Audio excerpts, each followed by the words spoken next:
Hello, everybody. Welcome back to the Crystal Earth podcast. I'm your host, Monet Noctaris, also known as the Black Rose of Gaia. And I guess this is season 2. You may notice that I actually have, if you're watching on YouTube, I actually have some things up on my wall now, not just like blank white walls. So that's exciting, making my house feel a little more homey since I moved. I don't know if I ever actually covered this. I live in Austin and I am very lucky to be able to live in an area that is within town, but it's also surrounded by trees. Like there are trees everywhere. And when I look out, I wish you could see them. I'll give you a tour sometime on Instagram or something. But when I look out the window, I just see trees everywhere. And it just makes me feel so good inside. It's a big difference from where I was living before. Like it was built in 82 and it's got this like perfect pyramid type of a design with a skylight up at the top, like an open capstone. And so where I get to sit like on my couch when I'm watching TV or whatever, I can feel like the energy broadcasting in and out through the node because this house is a node in itself within the grids. So I just think that's really cool.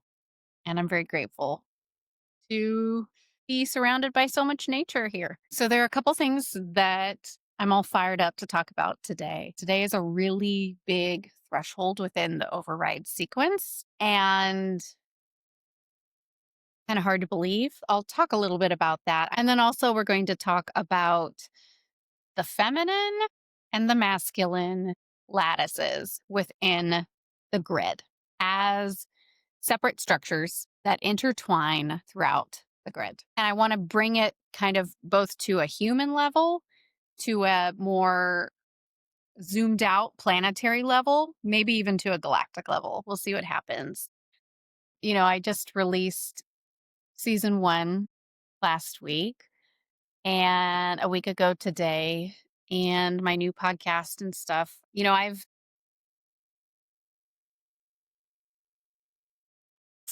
I just realized I forgot to set out the trash. The trash truck's gonna come any minute. Give me a sec.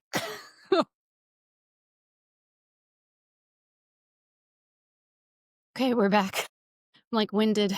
That was interesting. While I was out there was this giant vulture, and its wingspan was huge, like way bigger than my arms. And it was just like circling the sky. That was cool. It's an animal messenger. Catch my breath for a sec. Well, this is what I was just about to say, actually. Perfect. So, I've received positive feedback so far on my new stuff that I've released, but I did get a really, really kind, constructive feedback, which is that, my brain, the way my brain works, I have ADHD and it's pretty intense. And so, the way I speak often is not really linear. It's like in spirals. And sometimes I'm like squirrel. And then just like what just literally happened. So the feedback was that chopping and cutting the way that I talk, that it kind of muted me a little bit, my energy. And I'm like, you know what?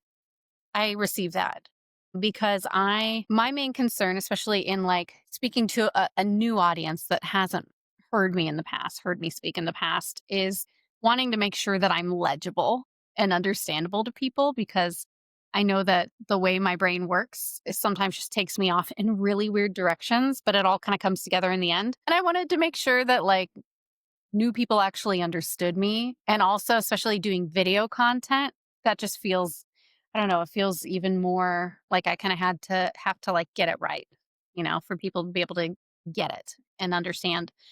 But I'm just going to take that feedback as permission to be more myself. And so if you hear me kind of veer off, just know that I eventually circle back.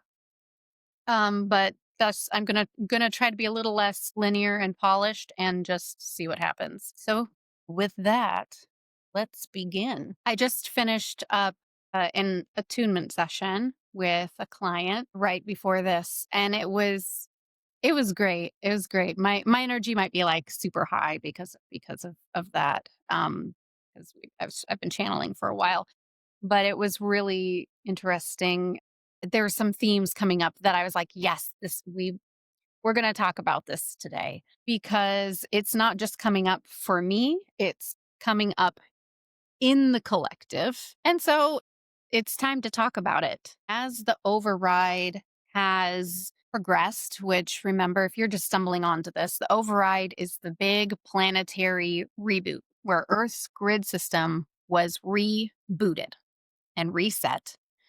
And Gaia's original crystalline blueprint was restored. And now the new parameters of the grid, now that they've been reset, we're in the stage of the override now where the new template is about to be broadcast out. That's actually part of the big threshold that is happening today. And, I've mentioned like it's going to take humans a little while to like catch up and catch on that something is going on. But here's what I have noticed. So I was kind of kept in a bubble intentionally for a while the override completed and while I stabilized. And so with that, I was feeling really repelled by social media. And I just kind of understood that as like, you don't need to keep tabs on what's going on out there. All you need to do is keep focusing on this work, right? On this project, on the override, without letting what's going on in the collective kind of color your view of what's going on. And I'm really grateful for that insulation during that time. I mean, it was like a year, basically. So now that I'm back and starting to, you know, I feel like a bear that just came out of a cave after hibernating for the winter. And I'm like opening my eyes. I'm like, okay, what's changed over the past year? So I'm really seeing things with fresh eyes, with a fresh perspective, knowing that all the work that's happened in the override that's gotten to this point and really seeing that big contrast. And I wanted to reflect some of that and mention why it's happening because if you haven't had that time to step away like I have, you may not see it. It may feel more subtle, but it's not subtle at all. I'm like, damn, the override's happening. Like it's happening. So I wanted to tell you what I'm seeing happen right now and how it fits into everything because there's some stuff we haven't talked about yet. And that big shift that I'm seeing is what's happening in the collective feminine and the collective masculine. And so as I talk about this, I'm going to actually there's going to be some story time, I think, where I'm going to tell you a little bit about what happened behind the scenes in my life and in my path that is directly connected because it's all very much connected. So I'm going to zoom out first here. We're going to zoom out. We're going to talk about what happened on a grid level and a historical level that caused the feminine and the masculine currents on this planet, and thus the people who are tapped into those currents to be so fractured and messed up. I talked in one of my episodes about the imbalance in the masculine polarity and how that's not normal, right? This planet has had an imbalance in the masculine to where the yang energy in the planet has been overexpressed. And because of that, we've had about 13,000 years of war, violence, domination, extraction. None of that's normal. None of that's normal. It's because the collective entrained to those old grid distortions. And those distortions were implanted right around the last galactic cycle when Atlantis fell and the grid fractured. That's when things got really imbalanced, and it's been basically like dark ages ever since. So I've talked about that on like kind of that macro level of this is what's happening in the grid and how it expresses in the collective. but I haven't really talked about it relationally. How does it impact people, humans, relationally? Because if there's a imbalance in the masculine polarity, that affects the feminine polarity too, because there are distortions in the feminine grid too. And that's been something that I've been working on building, restructuring, and stabilizing over the past 6 months. And this affects how people on Earth relate to each other, not just in, I mean, it definitely in a romantic sense. I'm going to talk about that quite a bit, but also all types of relationships between masculines and feminines. So, something you might hear me say a lot is like, there are masculine coded beings and there are feminine coded beings, yang, yin, right? It's like, it's just polarity. That's how these currents express themselves through us. So, you could be female physiologically, but still be a yang dominant female person, right? And vice versa. So, oft I will probably speak to this more in binary terms just for ease of understanding, but know that it's not that rigid. Like, even though I'm a feminine coded being, I do have a masculine current that runs through me as well, right? That's part of balance. We have to have a little bit of both, but I'm still primarily feminine coded, if that makes sense. And when I speak to like feminine and masculine, you can think of like the feminine being about flow, about creativity that just kind of flows. It's very fluid and receptive. Whereas masculine energy is more about structure, action, protection without domination.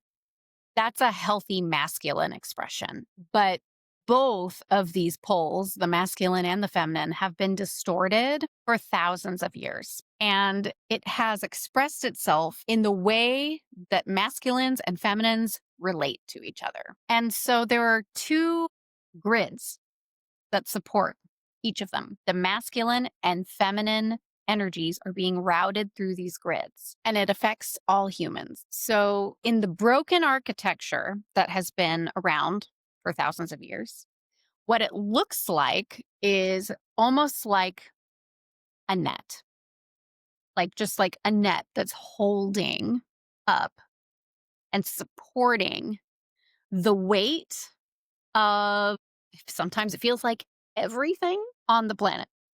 Right? It's like in human terms, that translates into like, I will be the emotional support for the family. I will hold everything together while everyone around me struggles. I will emotionally overextend for both of us if you're in a relationship with a masculine. And kind of in its most distorted expression, which is all too common. And I've lived this, so no shade on this one, but I'll talk more about it, is I will martyr myself and bleed for the both of us just to keep love alive, just to keep you around. I will do your work for you. I will prop you up. You can lean on me because I am the net that will catch you if you fall. That's this martyred feminine template, which you can see kind of in that's how even how the grid looks.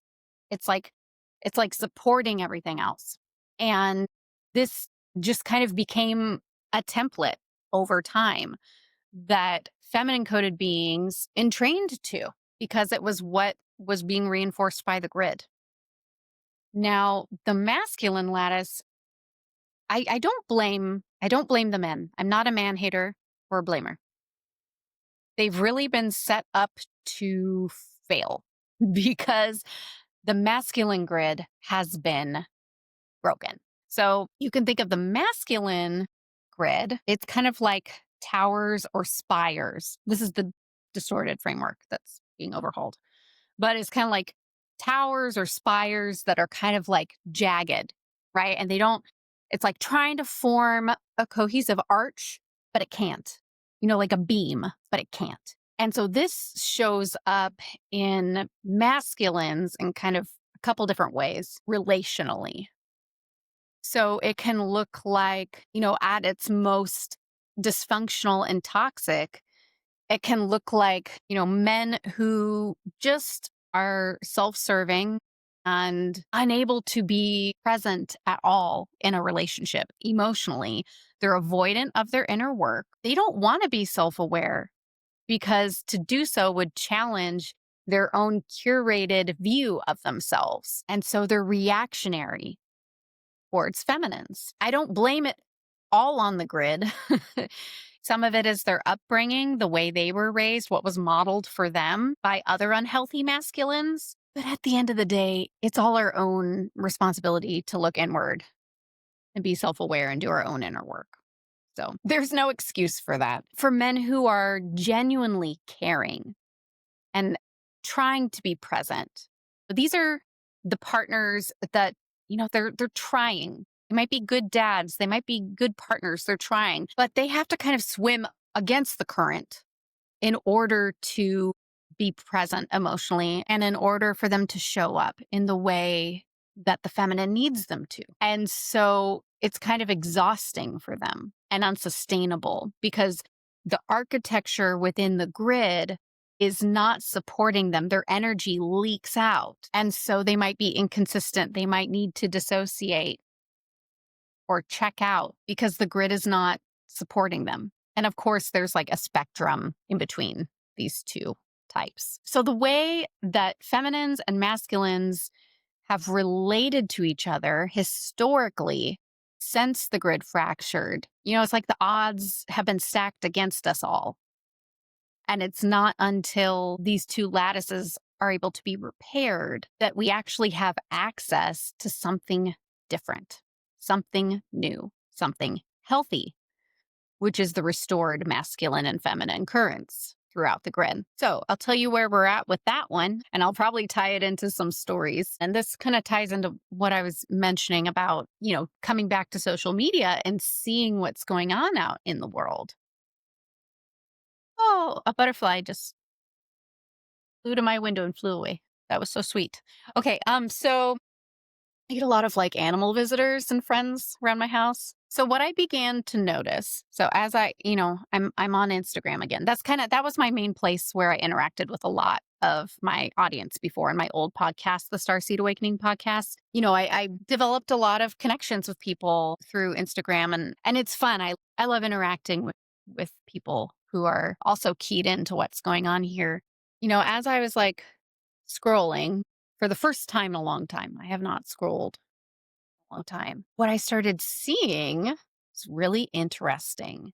It directly mirrored the process that I went through over the past 6 months. And that I was told, like, this is what's happening out there. This is what's going on. And it's because of my involvement in the restoration of the feminine grid. And I was like, with all this stuff, I'm always like, I'll just believe it when I see it, you know, like, but now I'm seeing it and I'm like, okay, interesting. Just like everything in the override, before something new can be built, grid wise, you gotta dismantle the old shit.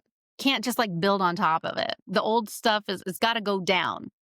And so what it required in order for the planetary field to be able to build something new was actually two humans, a feminine and a masculine, keystone is what they call it, to be able to embodied walk the path of collapse, walk the old template fully, collapse it to rebuild it. And so, unfortunately, I volunteered as tribute on the feminine side. So, tell you what that looked like. And I'll also tell you about one of the main relational distortions that all ties into all of this, which is sort of its own topic, but it's really, really tied into all of this, which is the old override template,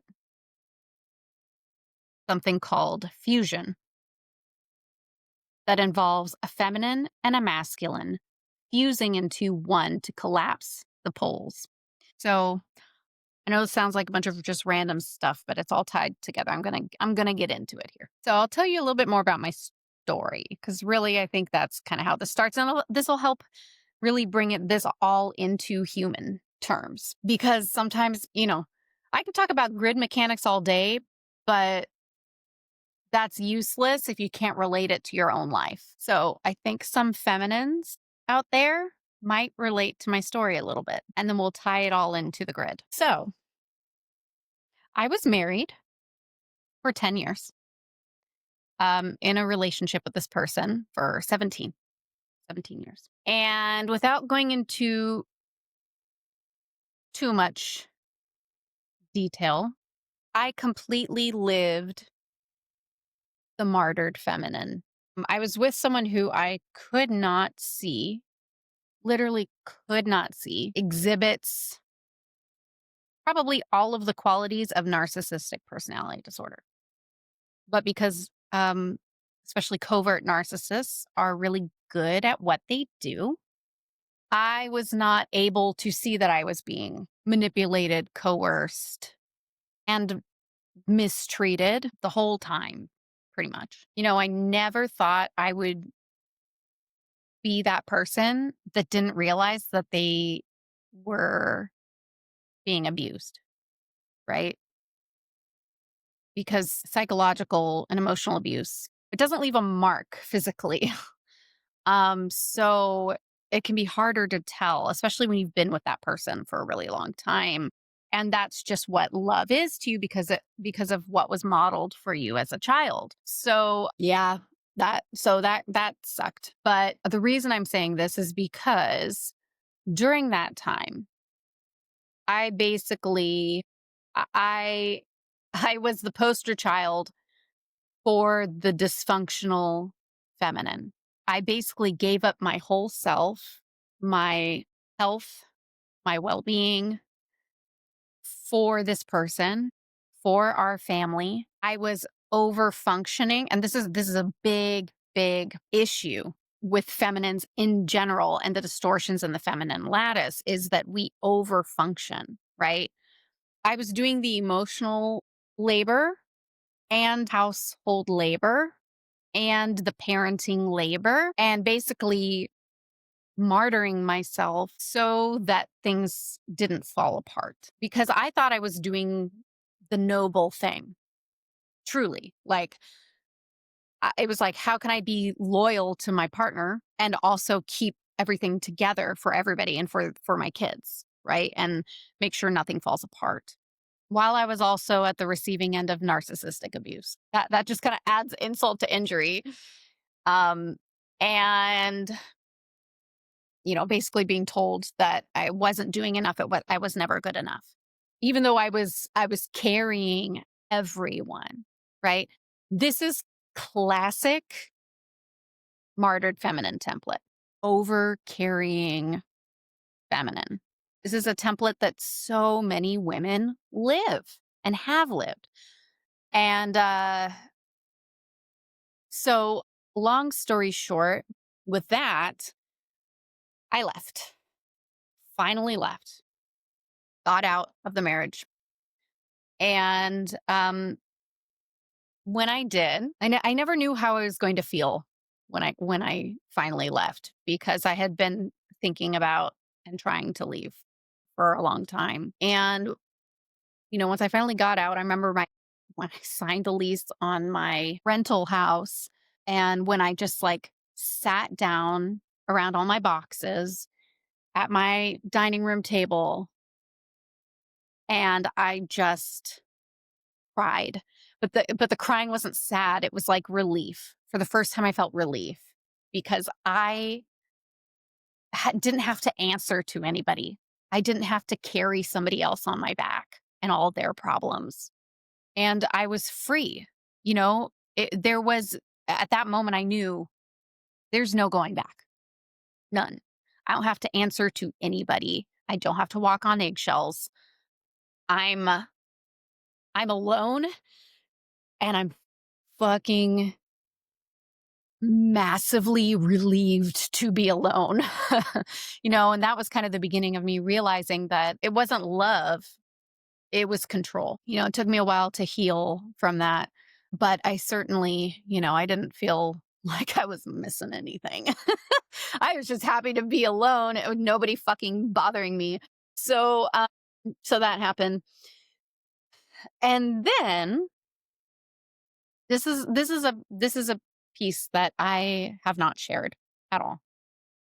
I've hinted at it, but I've never spoken about this part of the override journey openly, besides to my Earth Keepers group, which they have seen me go through this and supported me through it. But I haven't talked about it openly, and now it feels like the time because of what's happening today in the grid, actually. So I'll get to that. So yeah. So after I left my marriage, got out on my own, I I can't believe I'm telling this story. I've kept this close to my heart for a long time. So I was encouraged by Markara, one of the beings who works closely with me. She's part of my oversoul, my guides. She encouraged me. She said, "You're supposed to go meet the embodiment of the divine masculine." I was like, "You sure about that? Are you sure about that, Markara?" um, I'm someone who, I'm bisexual. I can be happy like either way, you know? And when you have a choice between a woman or a man and you like them both, I was like, you sure about this, Markara? Because after getting out of a 17-year relationship with a narcissistic man, I was not exactly, I didn't want to get into another relationship. That was like, no, no, no, thank you. No. Like, I just got free. I was happy. But she's like, go do it. I'm like, okay, fine. I met a couple clowns. That was interesting. They were not the embodiment of the divine masculine. And then I met somebody who surprised me on every level. And I was like, oh, this is who you were talking about. I was expecting some like hyper masculine type of a person, but the person who I met, um, he's very gentle. He had a very gentle strength about him and a deep, deep presence and a kindness that couldn't be manufactured. And when I met him, it was pretty funny. I'll save this for my autobiography or something. But all the circumstances under how we met, uh, because it's pretty wild and juicy, but I'm not going to get into it today. Um, as soon as I met him, my soul recognized him. Well, actually, at first I was highly skeptical of him, but that's a long story. but but it was like upon first touch, it became clear. I didn't know why. I didn't know about anything about the override yet, but we were encoded. We were encoded to meet each other, and we had known each other in other lifetimes. And it was just this mutual, like, what is this? But it was mutual. It was like Markara was just like blowing me up because I'm a channel. It's like my brain is like Mystery Science Theater 3000. I'm just like getting messages in the background from my oversoul team who's always kind of like guiding me. Um, and at this time I didn't know what the override was. This was right went before the mission really kicked off. And so, I met this being and Markar's like, this is who you were supposed to meet. And I'm like, okay. And I'm seeing his cosmic self, I guess, who knew Markara. And they had a close relationship. And I'm like, what is going on here? Um, and Markara is like this Lyran being. She's very like Egyptian, very feminine, like, and then we call it like a parallel is kind of the term I started coming up with in the old podcast. He's Arcturian. He's Arcturian. Very technical, he got like a sense of humor, but like very more like logical. And I'm like, how did these two meet? Like, what is this? But there was obviously there's obviously a lot of love between them. And yeah, anyway, so I was like, "Oh man, he's wrapped up in this." Eventually the mission kind of kicked off. He kind of became a whole part of this. We ended up our connection, it was like really intense. Not intense like twin flame, because like twin flame is some of the like dynamics. That's some of the stuff that we are overriding, canceling, done with. Twin flame is just means dependency and trauma. Fuck that shit. Gonna go into that in a little bit. But anyway, it wasn't twin flame energy between us. It was something totally different. And so we got closer and closer. And interesting things started to happen. Um I think neither of us were looking for a relationship, but it was like we found each other. And that was huge. It was like, I found you. I'm not going to let you go. Like cuz we had such a deep past life and soul connection. And so we just kind of allowed that to happen. And he really helped me heal from my marriage. I was able to see what a healthy relationship looks like. It's kind of like a dog that had been kicked for a decade, where it was like I was always expecting to get in trouble. I'd been chronically walking on eggshells. And so he really modeled what a caring, loving masculine looks like. And that was incredibly healing for me. Incredibly healing. The relationship was incredibly life giving for both of us. And Mark Carr was like, spend as much time as you can with him. Like, okay. So our connection is also really magnetic and it generated a lot of energy. So much so that like we started getting attention from other beings who were observing us. That was interesting. I have so many stories. Ships would show up and and I'd be like, "What is going on?" I'd find out they were observing us or studying us. I'm like, "Why?" Like I know, like, our connection is steamy, but, really? Like, what is this? Cosmic voyeurism? But it wasn't. It was they were studying how our fields interacted with each other and interacted with those around us. And there was one time where we literally this was kind of crazy.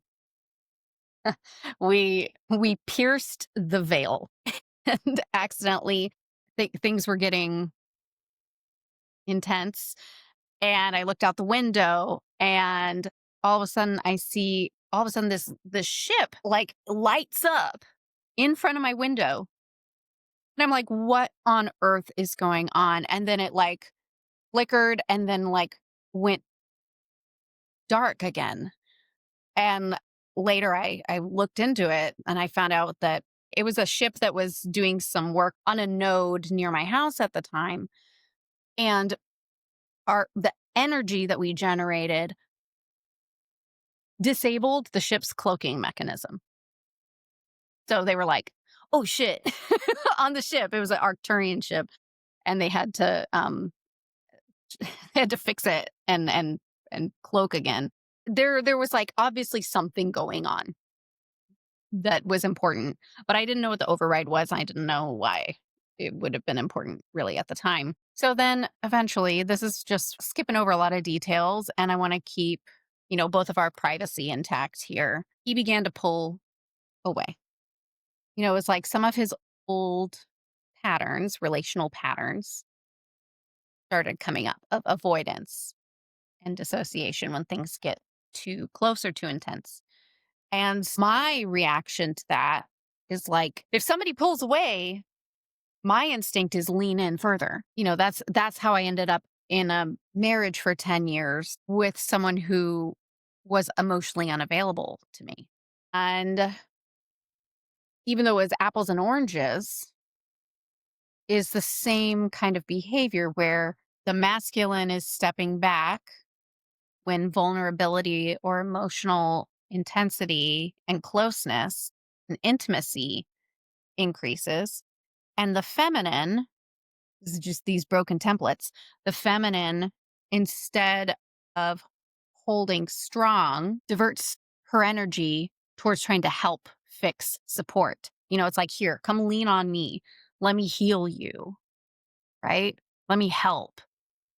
But what I realized and what happened was like different person, same martyring of my own emotional well-being, that overextending in energy and willingness just to keep him in my life to settle for breadcrumbs of emotional presence. And that was when I realized that I was repeating a pattern. I was repeating a pattern and I didn't learn from my marriage and what happened. And I had to kind of release him and let him go. Not because I didn't love him and not because I didn't support him in his journey, but because if someone is not able or willing to do, the inner work to see why they have the patterns they have and how it's showing up in their life, I wasn't going to overgive anymore. And I wasn't going to settle. And it was the hardest thing I ever had to do. I had to let go of the one, the soulmate. Then I learned the truth of who we were and what we were encoded to be. He was actually part of the override architecture. So the override this is where I hope things don't get too confusing. Hopefully you're following me here. The override, right? The dismantling of the old grid and rebooting of it to its healthy new parameters that affects the entire planetary field. I mentioned in the episode about, I think it's called the episode number 6, maybe. It's the unofficial abridged history of Earth. In that one, I talked about how there have been multiple other override attempts. So I didn't learn about the override until right before I let my counterpart go. So that's what he was. He was my counterpart for the override. It required a masculine and a feminine to hold polarity in balance for the field and then to fuse together, which creates one, it like reverses the poles. And it would have been, this is the old encoding, the old design of the override, where they call it a fusion pair. A fusion pair basically generates so much energy together, fuses their field permanently, irreversibly. And what it does is it creates so much energy throughout the planet that it basically dismantles the whole distorted grid and it all falls cleanly so that it can be rebooted. So that's what every override attempt had been designed to be, because this code was put into place about 13,000 years ago. For Earth's grid to be rebooted, to go through an override, it was going to be done through a fusion pair. And what I learned was that my counterpart and I had been involved of all of these prior override attempts, where each time we were a fusion pair, whether that be in Lemuria, Atlantis, even back in Mintaka, we were a pair back there. And so, it made sense of why our history was to fuse. And so lifetime after lifetime, we had attempted overrides together through fusion. But there's a problem with the fusion method.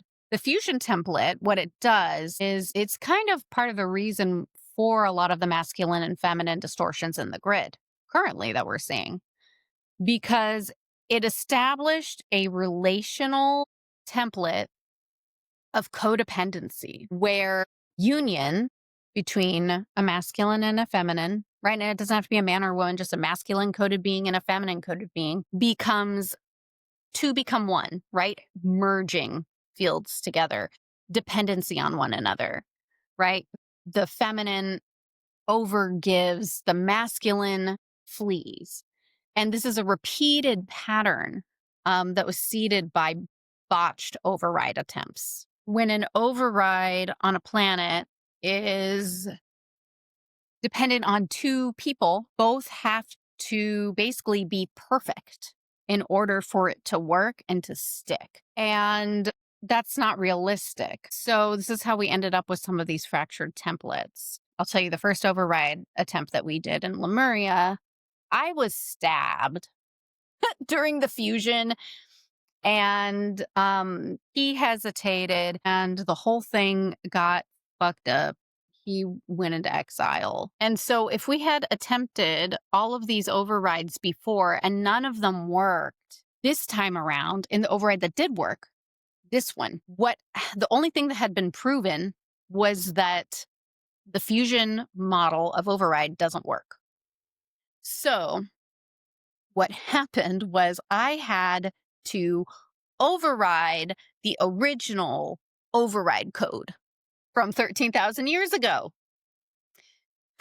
That was fun. So basically what it required was for me to go through to basically eject him from the whole override architecture and then me to walk forward alone as a sovereign node or a sovereign override that's resonance based, not fusion based. So it changed the whole model of override, where before it would have been this kind of clean snap. It would have caused more, well, number one, it would have made him and I dependent on each other, and he wasn't ready, right? And I wasn't ready either. I was still like going into this like martyred feminine bullshit. Fusion doesn't work as a template, especially in a field so distorted as Earth's. The only way it was going to work is if we took that template of override and threw it in the trash. And so, but in order to do that, both of us had to walk through it, collapse it, and I had to walk forward by myself. So, that was the K-pop Demon Hunters reference I made in that one episode. Um, had to lose my Genu, but whatever. I walked forward, right, and kept singing, kept going, survived, wasn't broken by it, by losing the person that was encoded to be my counterpart, but that was actually all part of the plan. And what it allowed for was a resonance-based override, which means that it might take a little longer, but that's actually better for the collective because then it's not like mass chaos overnight. It's like there's time to adjust as each threshold completes. And right now we're kind of nearing the end of the sequence, the override sequence. And what it also allowed for was for us to be able to rewrite the masculine and feminine templates. So after the fusion corridor collapsed and I had to do the override alone, that was a really intense period of time for me. I was energetically really taxing. I was basically in bed for 3 months, just surviving while my body was used as like the node to scramble all the old overlays and all the old coding in the grid. But also I was going through this really intense inner process of learning how to stand up on my own truly as a feminine, as a sovereign feminine, meaning that I require no man. Like I am whole in myself. I refuse to lower my expectations or standards for any relationship in my life. If you're going to be in my life, you better add to it because my life is pretty damn good. I learned to find happiness and wholeness within myself and my own life without requiring somebody to complete me because that's the fusion model. And that's what this whole planet has been in training to is fusion, where it's like we're seeking a partner to complete us. But that's actually just codependency, and that's based off of this kind of like twin flame idea. But what's changing and because what I had to live it, I had to walk it so that we could create a new template for relationships. is that it's like, I'm happy, I'm whole within myself. I welcome, I'm not closed off to love. I still love my counterpart, right? I will love him the rest of my life, no matter what happens between us. But I'm not going to martyr myself for him. I'm going to focus on my life, my kids, my work, my mission. And he gets to go through his own process of growth or not. And that was the fundamental shift. It was, I'm not going to hold your hand. I'm not going to martyr myself while you're confused. I'm not going to bleed for both of us and leak energy for both of us. And so, what that ended up doing was creating the new feminine template, which is wholeness first, relationship second, refusal to put up with bullshit from masculines. So, this was where, when I stepped back out into the world after I stabilized, because I had to stabilize as a sovereign feminine node first. When I went back out into the world and I'm scrolling on Instagram and I'm seeing it happen, people are naming the collective feminine shift of refusal to martyr oneself, refusal to bleed, refusal to put up with anything less than presence and coherence. And I'm like, oh, the override's working. So that has been really interesting. That's a shift that I've just noticed in the past week because it's kind of lagged behind what's been going on a planetary level, but it's happening. And the other thing that I'm seeing is in masculines, something that happened along this path. Because even though my counterpart and I, we're still in contact, but we're kind of both doing our own thing right now. Masculine side, the masculine scaffolding and grid all kind of broke down. And so a lot of masculines right now are struggling. They might be drowning. They might be like, where do I fit in here? The masculines in your life may just kind of be lost or wandering. But that's about to change. So the masculine lattice, I guess my understanding is that it now has been rebuilt and it looks more, I'll tell you what both lattices look like now. The feminine lattice is already stabilized, already broadcasting. That's why you're seeing a lot of feminines right now getting stronger, knowing what they want, being unwilling to compromise. And it's so beautiful to watch this happen. It's amazing. And it's because we're actually being supported by the grid now. So the feminine lattice now has rebuilt. It's not a net that holds everything together. Now it's more like petals. It's more of like a lotus that blooms and broadcasts. And the masculine lattice has been, it's been torn down and now it's been rebuilt. It's just not turned up yet. So the masculine lattice looks more like an archway, like the arch of a cathedral. And so literally as of today, the breaker just got flipped on that. So more energy is going to be routed through the masculine lattice, which is what's going to entrain the masculines of the world to what the masculine was always designed to be, which is presence, protection, without overextension, healthy love, being able to not have to lean on the feminine for emotional or energetic support, but being able to hold their own, how they were always designed to be. One metaphor might be like, if the if the feminine is like maybe the river, the masculine is like what holds the shape of the river so that the current can flow. Because the feminine current has really been underexpressed because we've had to be holding the masculine, routing our energy to keeping everybody afloat all the time. So we haven't been able to expand into things like creativity as easily. Whereas now with the masculine guardrails up, the masculines like they give me the funniest metaphors. I'm seeing like a bowling alley and the like bumpers when you put the bumpers up for kids or whatever, it's like That's like the masculine. They just like hold the boundary so that the feminine can create and express instead of just spill out everywhere. So now it's the masculine's turn.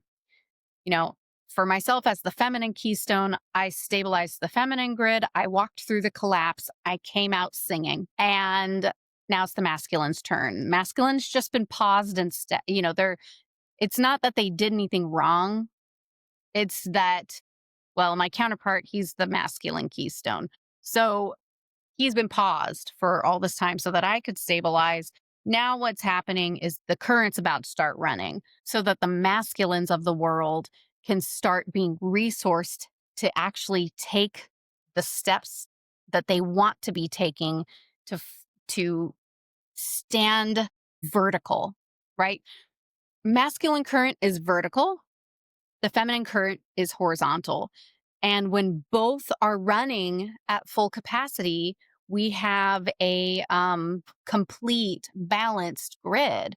So if you have masculines in your life that are struggling and lost right now, over the coming weeks, they're about to kind of receive that energetic boost and structure that helps them show up for themselves first so that they can then be vertical for the first time for a lot of these men. So the masculine template is next on the docket here. I think that's all I wanted to say about all that.